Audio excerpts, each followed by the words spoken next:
자, 우리 지난 시간에 살펴본 것처럼 우리 좋은 나무에서 좋은 열매가 맺히게 됩니다. 예수님의 제자들에게는 예수님의 제자의 열매가 맺히게 됩니다. 비록 지금 당장은 아닐지 모르지만 반드시 열매가 나타나게 돼요. 예수님의 가르침을 따라 살아가고자 하고, 그렇기 때문에 갈등이 있겠고, 또 때로는 실패하기도 하고, 그래서 시간이 좀 걸리기는 하겠지만은 그런 방향으로 살아가도록 성령께서 우리 안에 거하시면서 지속적으로 역사하고 계십니다. 그리하여 예수님의 제자는 반드시 열매를 결국에는 맺게 되는 것입니다. 이게 사실은 신앙의 신비이기도 해요. 자, 오늘은 예수님께서 베푸신 기적 이야기를 좀 살펴보려고 합니다. 오늘 설교의 요점은 세 가지인데 그 첫 번째 설교의 요점은 이것입니다. 예수님은요, 기적을 행하시는 분이십니다. 마태복음은 예수님이 제자가 된다는 것이 무엇인가, 이걸 제자도라고 한다면 그 제자도를 가르쳐 주시기 위해서 기록된 글입니다. 마태복음 안에는 예수님의 가르침이 크게 5군데 집중적으로 모여 있다고 말씀을 드렸는데, 우리가 지난 시간까지 살펴보았던 마태복음 5장에서부터 7장까지는 그 첫 번째 가르침으로 우리가 보통은 산상수훈이라고 부르는 본문이었습니다. 이제 산상수훈을 마치시고 예수님께서 산에서 내려오셔서 이번엔 일련의 기적을 베푸시게 됩니다. 그 내용이 마태복음 8장과 9장에 소개가 되어 있어요. 자, 그러니까 간략하게 요약해 보자면 마태복음 5장에서부터 9장까지는 예수님께서 하신 말씀과 마태복음 5장부터 7장, 그리고 예수님께서 행하신 기적 이야기로 구성이 되어 있다, 이렇게 이해하시면 틀림이 없는데, 이때 중요한 것이 있습니다. 그게 뭔가 하면 순서가 중요해요. 신앙은요, 이 순서대로 경험되기 때문입니다. 먼저는 선포되는 하나님의 말씀을 들어야 합니다. 그래야 기적이 따라와요. 여러분, 이 순서를 한순간도 놓치면 안 돼요. 기적을 구해서 산기도 하다가 기적을 경험한 사람이 있습니다. 모 이단 지파의 우두머리가 바로 그런 일들을 경험하게 되죠. 하나님 말씀이 먼저입니다. 그리고 그 말씀에 순종하고 그 말씀을 믿음으로 붙들게 될 때 기적이 나타나고 따라오게 되는 거예요. 예루살렘 교회에 핍박이 찾아왔을 때 제자들은 세상 곳곳에 흩어지게 됩니다. 그런데 흩어진 그곳에서 제자들이 무엇을 했는가? 사도행전 5장 8장 5절을 보시면 빌립이 사마리아 성에 내려가 그리스도를 백성에게 전파합니다. 여러분, 성도들은, 예수님의 제자들은 환경이나 상황, 또 사람들이 여러분에게 어떻게 하든지 관계없이 그들을 불러주신 주님의 말씀을 따라 어디든 보내주신 그곳에서 그 일을 감당하며 살아가는 사람들이에요. 환경 좋으면 환경 좋은 곳에서 그렇게 하는 것이고, 좋지 않으면 좋지 않은 곳에서 예수님의 제자로 살아가는 것입니다. 빌립은 핍박을 받아 사마리아 성으로 피하게 되었을 때 거기에서도 예수의 복음을 증거하게 되죠. 그 다음에 어떤 일이 일어나게 되느냐? 사도행전 8장 6절 말씀, 무리가 빌립의 말도 듣고, 그리고 뭐라고 해요? 행하는 표적도 보고 한 마음으로 그가 하는 말을 따르더라 합니다. 이것이 정확한 신앙의 순서입니다. 기적은 꼭 이런 순서로만 경험돼요. 예수님의 말씀을 듣는 것이 먼저입니다. 그걸 듣는 것이 우선이 되어요. 그럼 표적이 따라오게 됩니다. 제자들이 들은 그 말씀이 예수님의 말씀이 틀림이 없고 진리임을 입증해 보이시기 위하여 하나님께서 표적과 기적과 이적을 따라 붙게 해주시는 거예요. 도장 찍는 거예요. 이 말씀 하나님의 말씀 맞아, 니들이 붙들고 있는 그 말씀 하나님의 진리인 것 맞아 하는 것을 도장 찍어주시기 위하여 이적도 주시고 기적, 표적을 나타내 주시는 것입니다. 언젠가 한번 소개해드린 바 있는 것처럼 말레이시아의 이순희 선교사님은 유교적인 전통이 매우 강한 경주 양동마을 출신입니다. 그런데 이 마을에 교회가 세워지게 되었어요. 이름하여 양동교회입니다. 그리고 이분이 이 어린 시절 이 교회 주일학교에 출석하셨다가 예수님을 믿게 되었어요. 어른들로부터 얼마나 핍박을 많이 받았는지 몰라요. 그러던 어느 날 중학교 다니던 남동생이 불치의 병에 걸리게 되었습니다. 유명한 대학병원, 좋은 의사, 좋은 약 다 써보았지만 백약이 무효했습니다. 그때 이순희 선교사님이 할아버지에게 말합니다. 할아버지, 예수님 믿으면 동생이 죽지 않고 살 수 있어요. 평소 같으면 어림도 없는 이야기였지만 그날만큼은 달랐습니다. 그래 얘야, 네 동생을 살려주시기만 하면 나도 예수 믿으마 했어요. 그러자 어린 이순희 선교사가 말합니다. 예수님은 그런 식으로 믿는 것이 아니에요. 살아나면 예수 믿는 것이 아니라 할아버지께서 먼저 교회에 나와 예수 믿으셔야만 동생이 살아날 수 있습니다 하고 말했어요. 이 말 듣고 할아버지는 몇 날 며칠을 고민하시다가 드디어 결단을 내리시게 되었습니다.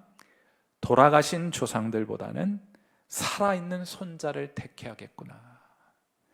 그렇게 하여 할아버지는 온 가족을 데리고 양동교회에 나오게 되었고 복음 듣고 예수 믿게 되었어요. 남동생은 어떻게 되었는가? 물론 하나님께서 이 가정에 기적을 허락해 주셨습니다. 살아나셨어요. 나중에 목회자가 되셨습니다. 목사가 되었다는 말이에요. 사랑하는 성도 여러분, 여러분 가지고 계신 성경책 읽어가시면서 기적과 관련된 본문을 한번 다 제거해 보세요. 성경 읽다가 이 기적이다 그러면 한번 잘라서 한번 다 떼내 보세요. 아마도 기적과 관련된 모든 것을 다 제거하고 나게 되면 성경책의 겉장과 맨 마지막 장 두 장만 남게 될 것입니다. 성경은 기적의 이야기로 가득해요. 우리 하나님은 기적의 하나님이십니다. 여러분 잊고 계셨죠? 우리 하나님은 기적의 하나님이에요. 우리를 위해 오늘도 기적을 베푸시는 하나님이신 줄 믿습니다. 그러나 하나님이 우리에게 주시는 기적에는 매우 분명한 목적이 있습니다. 단지 우리의 호기심을 채워주시기 위해서 기적을 베푸시는 것이 아니에요. 그래서 기적은 영어로 여러 가지로 번역이 되는데 하나는 가장 일반적으로 번역되는 표현은 미라클이라는 표현입니다. 기적이라는 뜻인데 이걸 또 동시에 사인이라고 번역하기도 해요. 우리말로는 표적이라고 번역해 놓았습니다. 무언가를 가리키고 있다는 말이에요. 그러니까 기적은 그 기적 자체의 목적을 위해서 기적을 주시는 것이 아니고 그 기적을 통해서 우리로 하여금 무언가를 바라볼 수 있도록 해주는 사인이 된다는 말이에요. 표지판이 된다는 말입니다. 무엇을 가리키는 것입니까? 그것은 예수님의 말씀이 진리라는 것을 가르쳐주고 있는 거예요. 그 말씀하신 예수님이 하나님의 아들이신 것을 증언하는 것입니다. 그러니까 언제나 말씀이 먼저이고 그 말씀을 입증해주는 기적과 표적과 이적이 따라오게 되는 거예요. 반드시 이 순서대로 신앙은 경험되는 것인 줄 믿습니다. 사랑하는 성도 여러분, 그러므로 성경 말씀을 경청하여 들으시는 저와 여러분 되시기를 주님의 이름으로 축원해 드립니다. 그 가운데 기록된 하나님의 말씀과 선포된 하나님의 말씀을 믿으시는 여러분 되시기를 주님의 이름으로 축원해 드립니다. 그리하면 그분이 여러분 인생에 기적을 일으켜 주실 거예요. 하나님의 말씀이 진리인 것을 입증해 보이시게 될 것입니다. 하나님은 자신 있으세요. 그 결과 여러분은 온 마음을 다해 주님을 따르고 주님을 섬기는 멋진 또한 영광스러운 신앙인으로 살아가게 될 것입니다. 사랑하는 성도 여러분, 꼭 이 순서대로 하나님 말씀 경청하여 듣고 하나님 주신 기적을 경험하고 기쁨과 감사함으로 주님을 따라 살아가시는 귀한 성도 여러분 되시기를 주님의 이름으로 축원해 드립니다. 오늘 설교의 두 번째 요점은 이것인데, 예수님은 이 기적을 베풀고자 하시면 장애물이 많이 있을 것 아니에요? 그 장애물을 극복하셔서 마침내 우리 인생의 기적을 허락해 주시는 분이십니다. 마태복음 5장부터 7장 산상수훈 뒤에 마태복음 8장 9장의 기적 이야기가 따라온다고 말씀을 드렸죠. 그런데 흥미롭게도 이곳에 기록된 기적 이야기는 예수님이 행하셨던 모든 기적을 다 담고 있는 것이 아닙니다. 엄선된 기적 이야기가 우리에게 소개되고 있는 것이에요. 어떤 의도를 가지고 선택된 기적 이야기냐? 하루는 한 나병 환자가 예수님께 찾아와서 외칩니다. 마태복음 8장 2절, 한 나병 환자가 나와 절하며 이르되 주여 원하시면 저를 깨끗하게 하실 수 있나이다 하거늘. 그래서 예수님 이렇게 대답하십니다. 마태복음 8장 3절 말씀 우리 같이 한번 읽어보도록 하죠. 같이 읽습니다. 시작. 예수께서 손을 내밀어 그에게 대시며 이르시되 내가 원하노니 깨끗함을 받으라 하시니 즉시 그의 나병이 깨끗하여진지라. 아멘. 만일 이 장면을 제사장들과 서기관들과 당시 종교 지도자들이 옆에서 지켜보고 있었다면 깜짝 놀라 뒤로 자빠졌을 거예요. 왜 깜짝 놀랐을 것이냐? 그것은 기적이 일어났기 때문이 아니라 예수님이 나병 환자에게 손을 대셨기 때문입니다. 요즘 우리가 수요일에 레위기서를 재밌게 읽고 있어요. 레위기는 정결한 것과 부정한 것을 나누고 부정한 것이 혹은 부정한 사람이 어떻게 하면 정결함을 회복할 수 있을지에 대한 하나님의 처방을 담고 있는 책입니다. 특별히 부정이라고 하는 것은 전염성이 있어서 함부로 그것을 접촉하게 되면 부정이 전염이 돼요. 부정한 사람도 부정하지만 그 부정한 사람에게 접촉한 사람도 부정하게 되어서 하나님께 나아갈 수 없게 되는, 또 심지어는 더 심각한 상황이 되면 무리로부터 경이 되게 되는, 함께 할 수 없게 되는 지경에 놓이게 됩니다. 자, 그러니까 이런 기준으로 따지면 예수님은 나병 환자에게 손 대면 됩니까? 안 됩니까? 나병 환자에게 손 대면 안 되는 거예요. 그의 부정이 예수님께 전염되기 때문입니다. 그런데 흥미롭게도 부정한 사람이 정결하게 되기 위해서는 반드시 접촉이 필요해요. 이게 한 가지 역설이기도 합니다. 접촉하면 안 되지만 그가 정결함을 회복하기 위해서는 반드시 접촉해야만 해요. 이를 위해서 부정한 사람은 정결한 짐승을 준비합니다.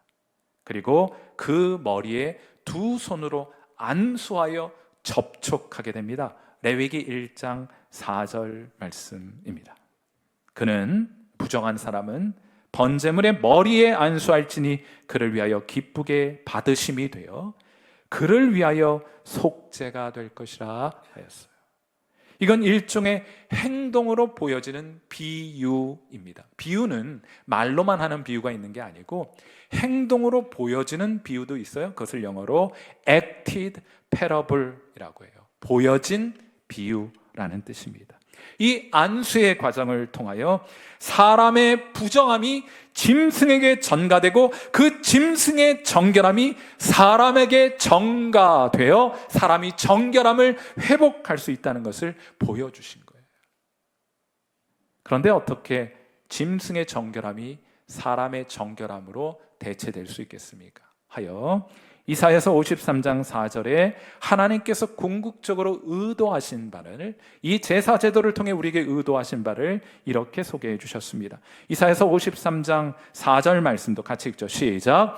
그는 실로 우리의 질고를 지고 우리의 슬픔을 당하였거늘 우리는 생각하기를 그는 징벌을 받아 하나님께 맞으며 고난을 당한다 하였노라. 아멘.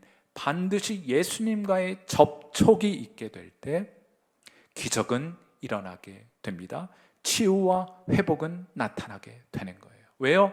주님의 정결함이 여러분에게 전가되고 여러분의 부정함과 여러분의 고통과 여러분의 아픔과 슬픔은 예수님께 고스란히 전가되기 때문입니다. 반드시 예수님과의 접촉이 있어야 하는 거예요. 제가 목회를 처음 시작하게 되었을 때 우리 교회에 암에 걸린 한 어린이가 방문을 했습니다. 저는 이 원리를 따라서 그 아이를 위해 기도했어요. 그리고 부모에게 말했습니다. 아직 예수님을 잘 모르실 테니 제 얘기 잘 들으셔야 합니다. 함께 기도하시면서 이 아이의 병이 기도하고 있는 목사에게 전달될 수 있도록 위해서 기도해 주세요. 그럼 제가 얼른 그걸 받아가지고 예수님께 전해드릴게요. 그리고는 함께 기도했습니다. 하나님, 차라리 이 아이의 병을 제게 옮겨 주옵소서. 그렇게 기도했어요. 제가 하나님, 이 아이의 암을 제게 전해주십시오. 옮겨주십시오. 여러분 진짜 그때는 목숨 걸고 기도했습니다. 아이를 살릴 수만 있다면, 이 때문에 아이의 가족이 예수 믿을 수만 있다면 진짜 죽어도 좋을 것 같았어요. 그런데 한 집사님이 이 기도를 곁에서 들으셨는데 나중에 제게 다가오셔서 조용히 말씀하셨습니다. 목사님, 그렇게 기도하지 마세요. 무슨 뜻입니까? 그러다 진짜 암 걸리시면 어때요? 어떻게 하시겠어요? 뭐 그런 내용이었어요. 이 집사님이 제 기도를 진지하게 받아들이신 겁니다. 저도 바랬고 이 집사님도 그렇게 될 수도 있겠다 싶은 마음을 가지셨던 거예요. 여러분, 10년이 훌쩍 넘은 이야기인데 아직까지도 이 아이가 건강하게 살고 있는 것을 보면 하나님께서 우리의 기도에 응답해 주신 것이 아닌가 하고 생각해 보게 됩니다. 사랑하는 성도 여러분, 예수님은 오늘도 우리에게 다가와 손 내미시는 하나님이십니다. 그분의 손을 잡으셔요. 반드시 접촉이 있어야 합니다. 그분이 안수하실 수 있도록 겸손하게 여러분의 머리를 그분의 손 아래 조아리실 수 있게 되기를 주님의 이름으로 축원해 드립니다. 그분이 여러분의 질고를, 염치가 없죠. 우리가 사실은 이거 예수님이 가져가신다고 하면 우린 염치 없죠. 그럼에도 불구하고 다른 방법이 있습니까? 염치 없지만 예수님께서 그거 가져가시도록 예수님께 온전히 맡겨드리는 귀한 은혜 있게 되기를 주님의 이름으로 축원해 드립니다. 그것이 무엇이든, 여러분을 짓누르고 있는 그 인생의 짐, 죄의 짐, 그 질고의 짐이 어떤 것이든 주님 오셔서 가져가시겠다고 말씀하실 때, 손 내밀어 여러분에게 안수하실 때 온전히 그것을 주님께 맡겨드리는 은혜 있게 되기를 주님의 이름으로 축원해 드립니다. 나병 환자의 사건은 예수님께서 부정의 벽을 넘으셔서 사람에게 다가오신다는 것을 보여주시는 거예요.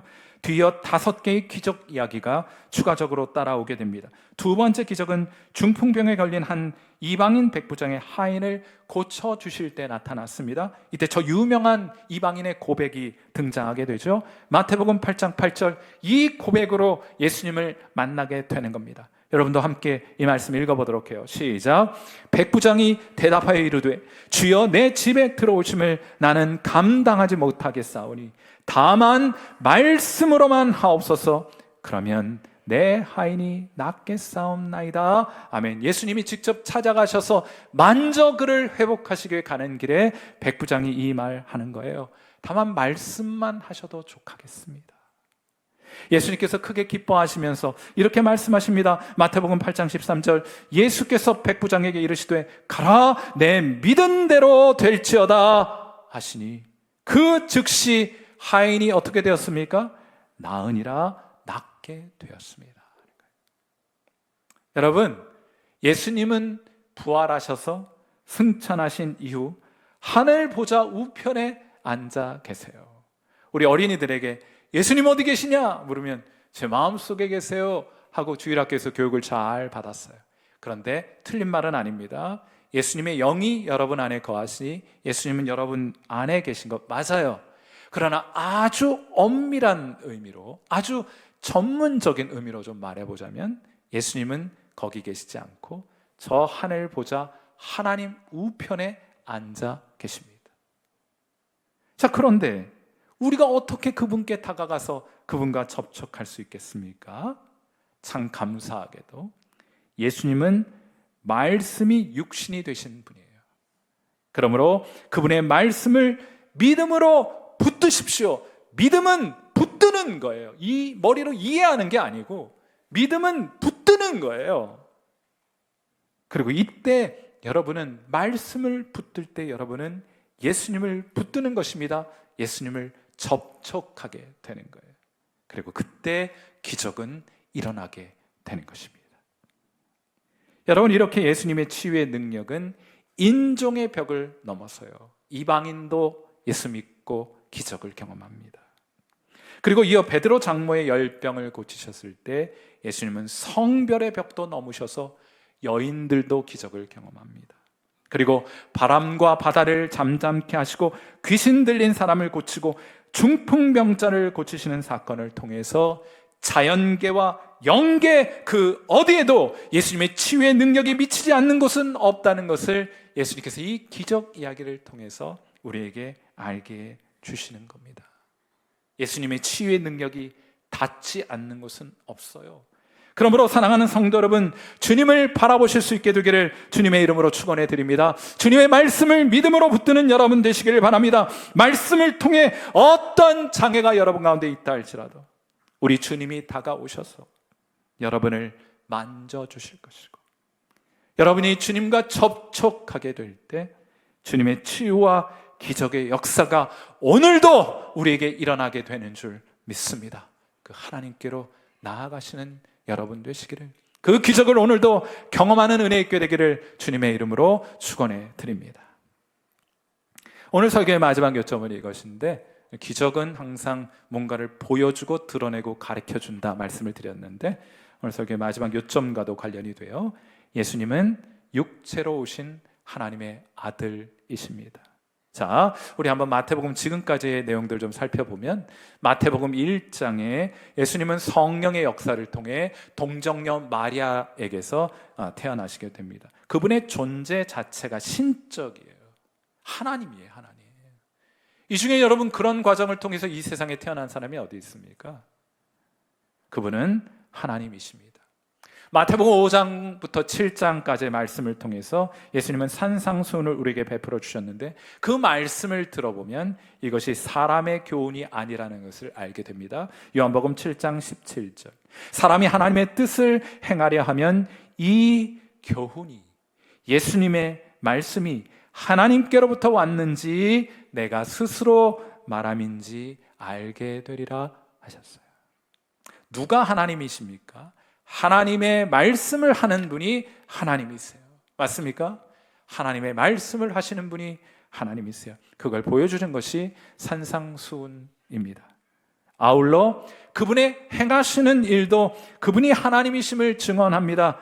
이는 풍랑과 바람을 잠잠케 하셨을 때 제자들이 묻습니다. 마태복음 8장 27절, 그 사람들이 놀랍게 여겨 이르되 이가 어떠한 사람이기에 바람과 바다도 순종하는가 하고 물어. 바람과 바다도 그의 말에 순종하는가? 여러분의 대답은 무엇입니까? 예수님이 도대체 어떠한 분이기에 바람과 바다도 그분의 말씀에 순종하게 되는 것을 보게 되는 것입니까? 정답은 하나밖에 없습니다. 예수님의 존재, 예수님의 말씀, 예수님의 행하시는 일을 보십시오. 그분이 어떤 분인 것을 가리키고 있습니까? 예수님은 하나님이신 거예요. 교회 나오면 예수님 믿으라 합니다. 예수 믿고 구원받으라 합니다. 대충 둘러놓고 이렇게 예수 믿죠. 여러분 예수 믿으십니까? 대답해 보세요. 1분단 예수님 믿으십니까? 저 정도 약한 강도로 믿었습니다. 자, 2분단 예수님 믿으십니까? 아멘. 점점 세집니다. 3분단 패스하고 4분단 묻겠습니다. 여러분 예수님 믿으십니까? 아멘. 점점 세졌죠. 믿음이 제일 좋은 것 같죠. 근데 교회 와서 예수님 믿고 구원받아라 이러면은 대충 덮어놓고 예수 믿는다고 합니다. 그런데 예수님 믿는다는 말이 무슨 말이에요? 정확하게 정의하세요. 오늘 이 시간을 통해서 예수님 믿는다는 말은 예수님께서 육체로 오신 하나님의 아들이심을 믿는 거예요. 여러분 그러한 의미에서 여러분은 예수님을 믿으십니까? 자, 이제 3분단 대답해 보세요. 여러분은 예수님께서 육체로 오신 하나님의 아들이심을 믿으십니까? 아멘. 이것이 우리의 믿음이에요. 예수 믿는다는 것은 예수님께서 육체로 오신 하나님의 아들이심을 믿는 것입니다. 이 믿음을 가지게 될 때 천국의 문이 여러분을 향해 활짝 열리게 되는 거예요.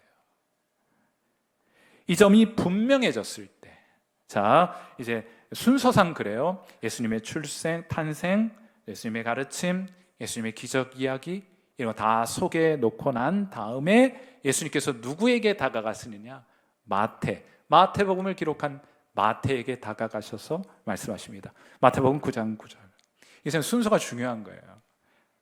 예수께서 그곳을 떠나 지나가시다가 마태라 하는 사람이 세관에 앉아 있는 것을 보시고 이르시되 나를 따르라. 하시니 일어나 따르니라. 여러분, 여기 무슨 설득이나 강요가 없어요. 너 날 따르면 이러한 좋기 때문에, 이러한 손해가 있겠지만은 이런 점이 좋기 때문에, 그러면 넌 나를 따라 주었으면 좋겠어. 이런 설득이나 강요가 없습니다. 마태는 그냥 나를 따르라 하는 그 말을 듣고 그 즉시로 일어나 예수님을 따르게 됩니다. 여러분도 똑같은 경험을 하셨어요. 한번 생각해 보세요. 여러분도 한번 생각해 보세요. 여러분이 예수님 처음 만났을 때, 예수님 따르기로 마음먹고 결단하고 따르게 되었을 때, 여러분, 예수님이 여러분에게 뭘 준다 약속하셨습니까? 예수님 따르면 떡을 준다 말씀하셨습니까? 예수님 따르면 돈 준다 하셨습니까? 예수님 따르면 편안하고 안락한 삶 약속하셨습니까? 아니요, 그런 것 약속하신 적 없습니다. 저는 그런 약속 받은 적 없어요. 여러분, 그런 약속 받은 적 있으십니까? 오히려 주님 따르는 삶은 좁고 협착한 길이고 온갖 박해를 받을 것이고 어렵고 힘든 일이라는 약속만 가득해요. 그런데 누가 강요한 것도 아니고 누가 설득한 것도 아닌데 우리는 주님을 따릅니다. 그렇지 않습니까? 그건 우리가 따르는 예수님이 하나님의 아들이시기 때문이에요.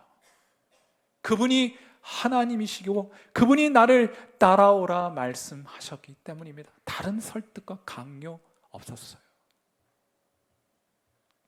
그 자체로 얼마나 영광스럽고 얼마나 복된 일인지 모릅니다. 양보하고 싶지 않습니다. 빼앗기고 싶지 않습니다. 제가 대학교 3학년 때 전도를 받아가지고, 정확하게 이제 대학교 2학년 때이긴 한데 전도를 받아가지고 한 교회에 나갔어요. 대학생들 한 200~300명 모여갖고 예배를 드리는 교회였는데, 거기 갔더니 선배들이 다 선교사겠대. 갔더니 다 선교사겠대. 난 태국 간다, 난 말레이시아 간다, 난 카자흐스탄 간다, 난 우즈베키스탄 간다, 난 러시아 간다. 이분들이 미친놈들이, 죄송합니다만. 당시에 이제 처음 교회 갔는데, 그러니까 이제 대학 가서 대학 졸업해가지고 좋은 직장 가서 돈 많이 벌고 좋은 배우자 만나서 결혼하고 큰 집 사고 편안한 인생 살고 싶다고 말하는 사람이 단 한 사람도 존재하지 않았어요. 다 선교사겠대. 그래서 저는 예수 믿으면 다 선교사 되는 거구나, 이런 생각을 해서 저는 그런 공동체 만들고 싶습니다. 제가 만드는 건 아니겠지만 꿈꿔보고 싶어요. 그게 당연한 줄 알았어요. 선교사 되는 게 당연한 줄 알았어요. 그리고 그만 못하면, 좀 타락했으면 전도사나 목사 되는 줄 알았습니다. 그런데 참 이상한 것은 그게 그렇게 멋지고 좋아 보일 수가 없어요. 누가 설득한 거 아닙니다. 그냥 그게 멋지고 좋아 보였어요. 주님을 위해 그렇게 살아가겠다는 청년들을 보니까 가슴이 끓어오르기 시작했어요. 저도 그렇게 하고 싶었어요. 진짜 하나님께 간절히 매어달렸습니다. 하나님, 저도 선교사 되게 해주세요. 두 손 높이 들고 기도했어요. 하나님, 저도 좀 보내주세요. 하나님께서 매우 명백하게 말씀하셨습니다. 넌 아니야. 그래서 그 이후로 제가 턱없이 부족하기만 한 제가 목사가 되었어요. 그런데 참 재밌게도요, 목사가 되고 보니까 제가 알고 있던 선교가 선교의 전부가 아니라는 것을 알게 되었습니다. 그간 열심히 공부했습니다. 열심히 준비했어요. 그런 것 가지고 하나님이 중국 가라 하세요, 태국 가라 하세요, 말레이시아 가라 하세요, 카자흐스탄 가라 하세요, 우크라이나 가라 하세요, 대만 가라 하세요, 필리핀 가라 하세요. 그간 열심히 공부하고 또 준비한 것들 가지고 가서 성경을 가르칠 수 있는 길을 제게 열어주시더라고요. 사랑하는 성도 여러분, 주님을 만난 사람은 주님이 부르시면 큰 기쁨과 감사로 주님을 따라요. 아무 보상은 없어요. 길은 주님이 열어주실 겁니다. 여러분이 바라고 기대하는 대로 되지 않을 수 있어요. 않는 게 맞아요, 사실은. 하나님은 길은 열어주세요. 그 길 걸어가시면 될 것입니다. 오늘도 우리 주님께서는, 하나님의 아들이신 예수님께서는 저와 여러분을 이 영광스러운 길에로 초대하십니다. 주님을 따르며 기쁨과 감사함으로 주님을 섬기시는 그 섬김의 기회를 그 외 다른 사람에게 빼앗기지 않는 저와 여러분 되시기를 이 아침 주님의 이름으로 축원해 드립니다. 함께 기도하겠습니다. 우리 함께 기도하실 때, 예수님, 우리가 주님은 육체로 오신 하나님의 아들이심을 믿습니다. 주님은 모든 경계를 넘어 기적과 능력을 베푸시는 하나님이시니, 오늘 주님의 그 치유의 능력, 회복의 능력을 우리에게 베푸사 우리의 상한 심령, 우리의 병든 영혼, 우리의 병든 육신, 우리의 깨어진 가정,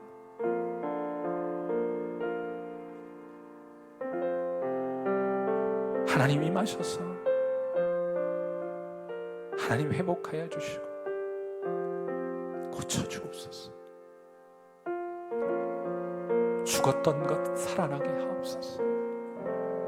기적을 일으켜 주옵소서.